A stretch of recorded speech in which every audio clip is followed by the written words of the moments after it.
Hi, this is Dr. Linda Mintle. Hey, thanks for listening to the podcast of the Dr. Linda Mintle Show.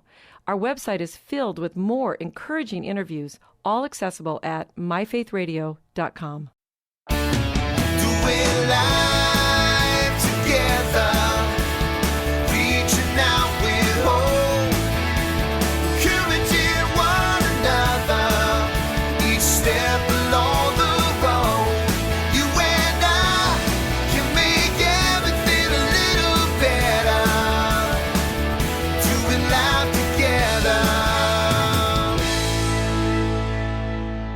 Well, hi, everyone, and welcome to the Dr. Linda Mintle Show. I'm your host, Dr. Linda Mintle, the relationship doctor, and I'm here along with my co-host, the other Dr. Mintle, my husband, Norm.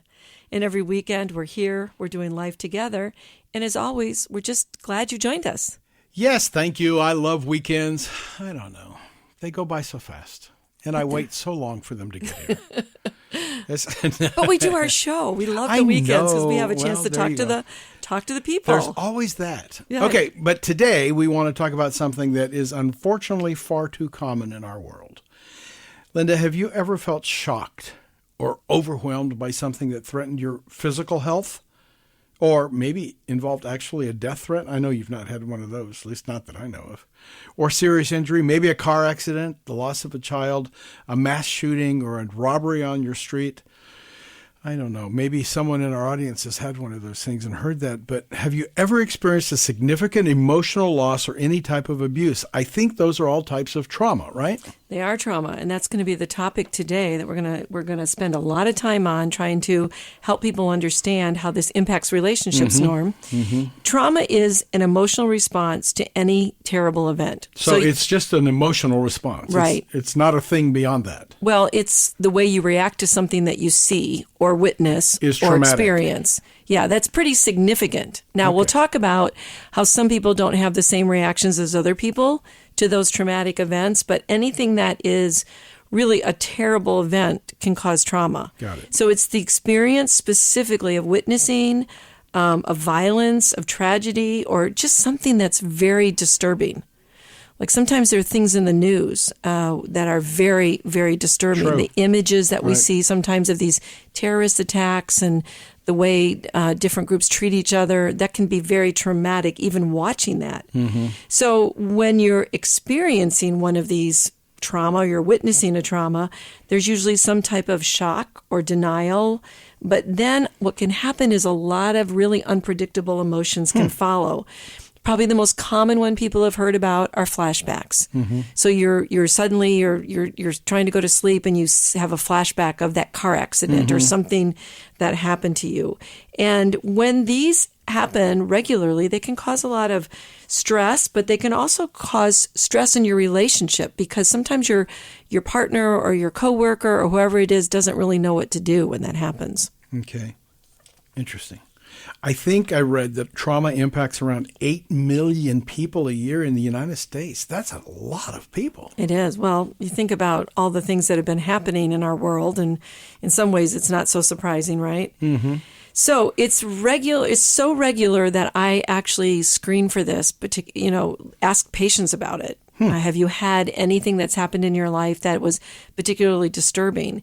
And I even am going to a medical conference in another week, and I'm actually talking on trauma-informed care, helping doctors understand how trauma can affect some of the patients that come into their offices for just medical appointments. Are doctors traumatized? They can be by the things that they see. I mean, think about the what they saw during COVID and the bodies that were, just piling up in the hallways of hospitals and people dying and they didn't know what to do. And it was traumatic for a lot of people. So are there different types of trauma? There are basically three types. So the first one is what we call acute trauma. And all that means is there was one thing that happened that caused this emotional experience, right? So it might have been a car accident. For some people, it was the school shooting, if they were involved in that. Sure. That was a one-time thing. Maybe you were involved in a fire, or we went through a hurricane. Fortunately, we didn't have trauma from that because things were pretty safe for us. But there are a lot of times we hear about how people's whole communities Or got destroyed. wiped out. Sure. Yeah. Sure. Fires can do the same type of thing. Second type of trauma we would call chronic trauma. And that's because it's repeated, it's prolonged. I think the best way to think of that one is if you're in a domestic abuse situation, sure. or you're living in a family where there's physical or verbal or even sexual abuse. So it's ongoing. It's ongoing and repeated. Okay. And then the last one is called complex trauma. And this means that the person has been exposed to a bunch of traumatic events. Like it might not be one thing, it's going to be multiple things. And these are things that are hitting them on all fronts, and they're very invasive and they can be interpersonal. And it just makes the dealing with trauma even more complex. That's why we call it complex trauma. That makes sense. I would imagine that it's important how we cope with any one of these kinds of traumas. Tell us a little bit more about how people do that and how some seem more resilient than others. I think the most important thing, Norm, would be the support that people get at the moment of that trauma. So you'll frequently see that when there's some type of like shooting, a mass shooting, they send in the crisis teams, or something happens in a setting, they send in crisis and trauma groups to, all these disasters in the weather and all the things that we've been experiencing. And when you get that type of support and you have somebody there to support you, sometimes you can get through this. And it will be, maybe an acute reaction for a few days or a couple of weeks, but then it eventually goes away. So it does really help to have that type of support. And if you're in a relationship where you've had a lot of traumas, that support in that relationship can really make a difference. Mm-hmm. For some people who've had trauma or traumatic experiences and feel like they have some symptoms, maybe a few symptoms, but then they go on with their life and they think, well, that didn't really bother me. Should we look for something, and could that problem become more severe? Yeah, so the typical symptoms are if you have these intrusive memories, they just keep coming and you can't get them out of your mind, or you have a recurring dream that's related to that, flashbacks, or sometimes even physical reactions like your heart rate goes up and your breathing gets sort of rapid and you start to feel sweaty, or you have some type of physical symptom from that. Those are all signs that are related to something that people have heard about, which is post-traumatic stress disorder. Mm-hmm. So there's a whole criteria of how we diagnose that, but just keep in mind that you can have these intrusive memories, flashbacks, a lot of negative emotions, and then a little bit of a physical response to all of that as well. So do people who have these symptoms go back into the original trauma? Do they feel it the same way? Yeah, and that can happen for a short time, and then it can go away. And many of our listeners that have come back from war have experienced this. So I remember when my brother came back from war, he would hear a car backfire, and he would immediately think it was a bomb or something that was on the battlefield. And for a moment, he was there. And then they realize, that they're not. But sometimes they have to do something to really ground them at the moment into the present time so that they don't get lost in that trauma. And when that happens to somebody, we call that dissociating. They get lost in it and they're back there at the time of that trauma. So can we do anything to avoid the memories? Well, I don't know if avoiding is really the way that we want to talk about this. It really is a natural reaction to avoid it because it's so unpleasant. But part of the problem is that you really have to work through these memories. And there are lots of types of therapies that help you do that so that you can feel safe and you can be present and you can realize it's not happening in real time. Okay. Are we going to talk about those in this show?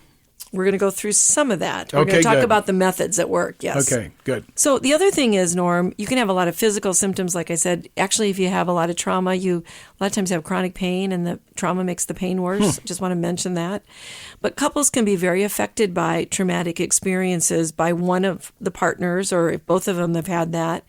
And when it's not recognized in a relationship, you might wonder, why do I feel tense? And why is there strain? Why is this person reacting to things that I wouldn't think that somebody would react to?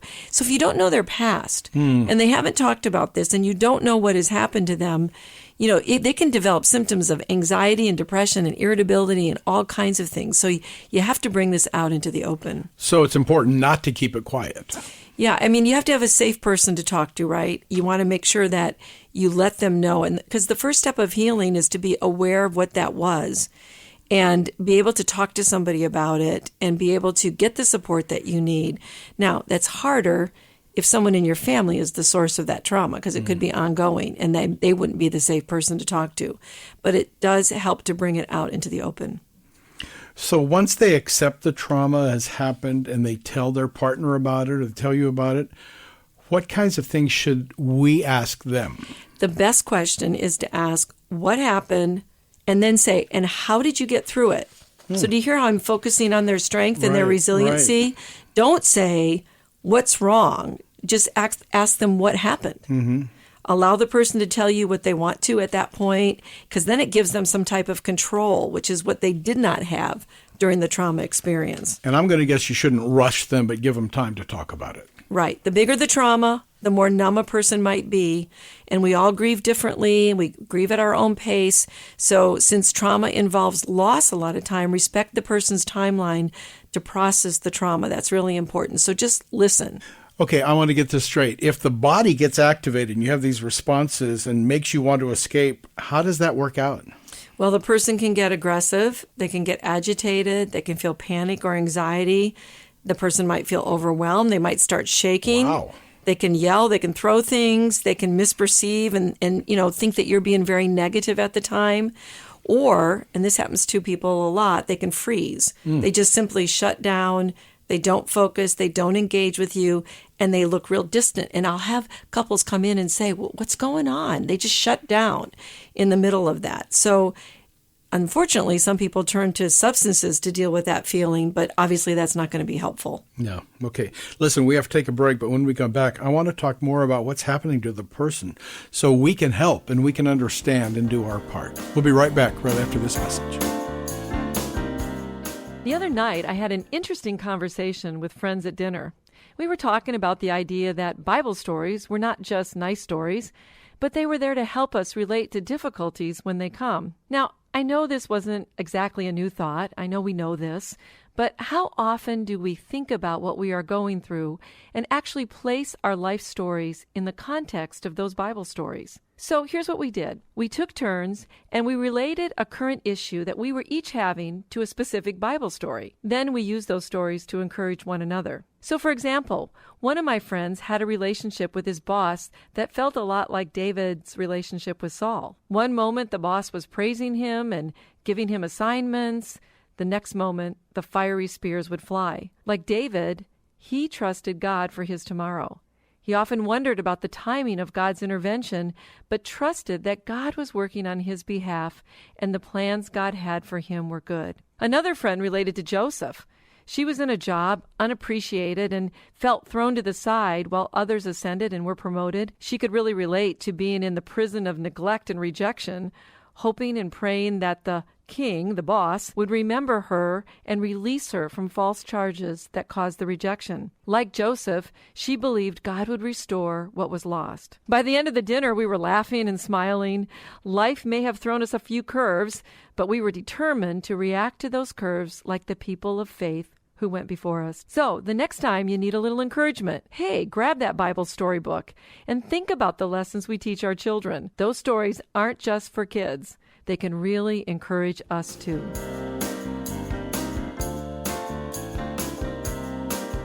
Letting Go of Worry by Dr. Linda Mintle, available on her website at drlindamintle.com and online.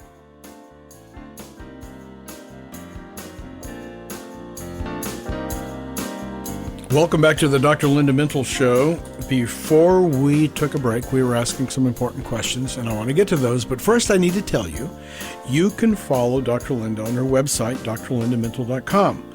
There you're going to find her blogs, her books, connect with her on social media. You need to do that. That's really important.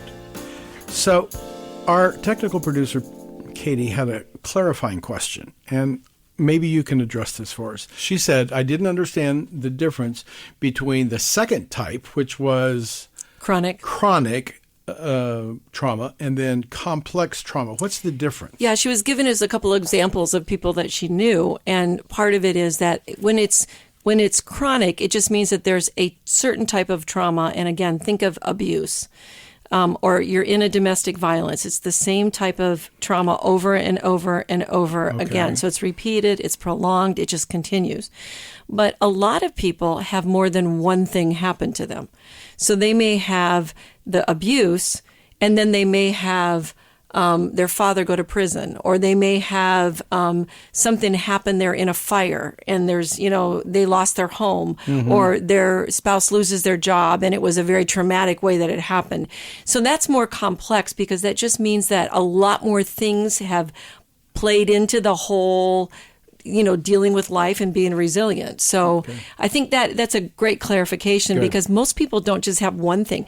There's something that we're not really talking about, Norma, and it's something called the ACE score. And this stands for Adverse Childhood Experiences. I think we actually did a show on this a while back. But it's really looking at adverse things that happen to children, and they impact how you are as an adult. And there's 3 of them are in the abuse category: physical, verbal, and sexual. Some of them is a divorce. That's traumatic for children, believe it or not. Of course. Even when maybe it's handled well. Going to prison, there's like 10 of those. And if you have 4 of those, then it means you're more at risk for mental health issues. So people with a lot of different kinds of trauma are more at risk. Doesn't mean they will, but it means they're more at risk. And that's why when we move forward, we talk about some protective factors like getting support. And then we're going to get into a little bit more about our faith and how that can be a protective factor. Well, just before we went to break, I reminded myself that I want to find out more about how we can help people. So once this starts coming out in our family, how do we help people deal with this? Or should they just go to therapy and find better help? Yeah, therapy really helps. There's something called trauma-informed couples therapy. And there's also trauma-informed therapy if you're not in a couple relationship, right? But what this therapy does is it helps you trust. It helps you communicate. It connects you with your partner. And in the work, what you do, Norm, is you identify the triggers in your relationship. So you may have been physically abused by your father, and every time your spouse raises his voice, somehow that triggers you and reminds you of something bad's going to happen. So part of the work is that they, as therapists, we help people identify the triggers in their relationship. Then we help people emotionally regulate, which just means when you have a feeling, we all have to learn how to regulate our feelings so that we, don't get really angry or we don't shut down, but there's a regulation process. And then it helps you build some awareness. It helps you learn how to take care of yourself and a whole lot more. But this type of therapy addresses what happened to you and will help you understand the coping skills, the defense mechanisms, and the protective parts you bring into the relationship, and then you can make changes. So it's very helpful. I would imagine that one of the challenges there is that you may not even realize what triggers your partner at all. I mean, they're getting triggered, but you may not know about it, and you could assume they're just acting irrationally, and that's probably confusing. Well, and if you criticize their irrational reaction, then they're going to feel even threatened, and they're going to feel more unsafe again. So this is why you really need to recognize those triggers and understand that they're feeling the trauma, and it's not about you in the moment. So that's kind of hard, isn't it? Because you're the one that's experiencing it with them. Yes, and you're not the therapist. So, right. So I would think you want to help your spouse or your partner develop a new response to these triggers and calm their nervous system, but I'm not sure I would know how to do that. Well, it is learning some techniques, right? So there are many techniques that a therapist can teach somebody that then they can take and they can practice in their home life and especially in their relationship. And what you're doing is you're training your body how to calm down because you mentioned the nervous system that gets on high alert. Just, think about it. When you're unsafe, you're protecting yourself and you go on alert. Right. And so when you're traumatized, that's your first reaction. Well, a lot of people that have had chronic trauma are on alert all the time. And so part of what we would do is we help people calm that nervous system down and learn how to take charge of what they're feeling. Oh, that makes total sense. Yeah, I tell couples, if you think your reaction to something your partner doesn't make sense, or it's bigger than you think it should be, like you're reacting and you're kind of even saying to yourself, why am I reacting like that? Kind of out of proportion. Yeah, it's out of good word. It's out of proportion. Then it probably is related to a trigger that you need to identify. So let's just use an example. If your husband has to go on a business trip and you find yourself really angry and upset. Maybe that was related to being neglected by your father when you were growing up, and you haven't put the two pieces together yet. Something is triggering that abandonment feeling. Well, how important is it for the spouse to not react with anger or threats or maybe even shaming the person for having these emotional and irrational behaviors? Yeah, I'm really glad you asked that, because you can re-traumatize the person. Now, that doesn't mean that you're responsible for them. I want to make sure I understand, because like you said, you're not a therapist, you're a partner, or you're a family member, right? But you have to try not to add to the problem, and you have to recognize that they're trying to regulate their feelings, and their behavior may be really intense, and you can tell them, wow, that was really intense. Maybe that's related to something that happened to you, and maybe you're distressed. But you don't want to feed into the trauma by creating a lack of safety at that moment. Are there other trauma treatments you could tell us about? Yeah, there are several. There's something called cognitive behavior therapy. That's a good one. Cognitive processing therapy. One that people may have heard about, it's called eye movement desensitization and reprocessing therapy. Yeah, we've all heard about that it's one. if I say EMDR. So that's the initials, EMDR. Now, this is the tapping and the bilateral movement that you have with your finger where the eyes are following it. That has something to do with the brain and how the brain can process trauma. And so it's a type of therapy that helps the brain so that you can remember the trauma, but you're no longer triggered by it. So I would just say find someone who does EMDR. And or any of those other therapies that I mentioned. Those are people who specialize in trauma work. And just to add to this, some people can find an expression through creative writing and expressive arts like theaters. I wonder how many of the artists who've written great movies and are acted in something are just processing their trauma. Interesting. Have you ever thought about that? Yes. We often think that artists are damaged or hurt people. Well, we're all broken, right? But they might have been broken in this way, and they're using their creative art to express it and to work it through. Yeah. Well, what I'm taking away from all this is there's really no shame in asking for help. Absolutely not. The way trauma plays out can be so confusing for a couple. I'm confused right now even trying to imagine this. It seems like therapy is going to help both people and help them move forward. Yeah, and you can transform that trauma into something that can be used for good.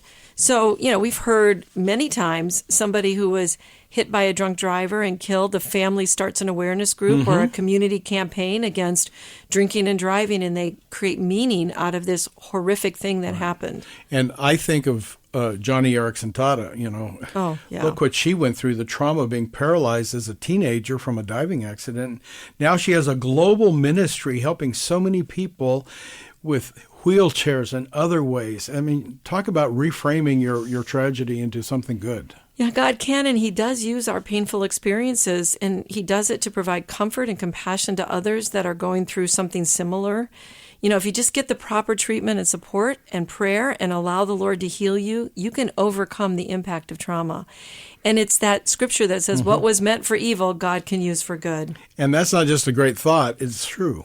There's so many instances in the Bible where God used human trauma and brought about good. I think of Joseph, for one, abused by his brothers, thrown in a pit, sold into slavery, then thrown into prison once he got into Egypt. And yet God used him to rise to the second command of the entire empire to feed his family and others during the famine. He said to his brothers, remember, it's what you were saying, when they met many years later, he said, you intended to harm me, but God intended for it to be good to accomplish what is now being done, saving many lives. Yeah, and that would be somebody with complex trauma, Yeah. right? The story of Job's another one that we can think about where he really triumphed over evil. The devil wanted to derail him by creating loss after loss, but Job never gave up on God. He was restored above and beyond. So there's Bible stories where people have experienced trauma. Wrap us up, but before you do, I want to remind us all that God never leaves us in the middle of our suffering or our trauma. He's always present, always with us. He never leaves us. That's so true, Norm. No matter what we experience, you can be grounded in Christ, not a traumatic event or something that happened to you. Look to Christ for healing. Allow Him to transform that suffering into something good you can use to comfort others. I don't know how many times I've used the death of my brother to comfort those with sudden loss. We can all move through the trauma, reprocess it, and be healed. So do the work and allow the Lord to transform you through it. Well, that's all the time we have today. Many thanks to our producer and my co-host, Norm Mintle, who makes the show a conversation, and our technical producer, Katie Sims. From all of us here at Faith Radio, hey, we'll talk to you again next weekend. In the meantime, remember, we're doing life together, and it's better when you don't have to do it alone. Doing life together.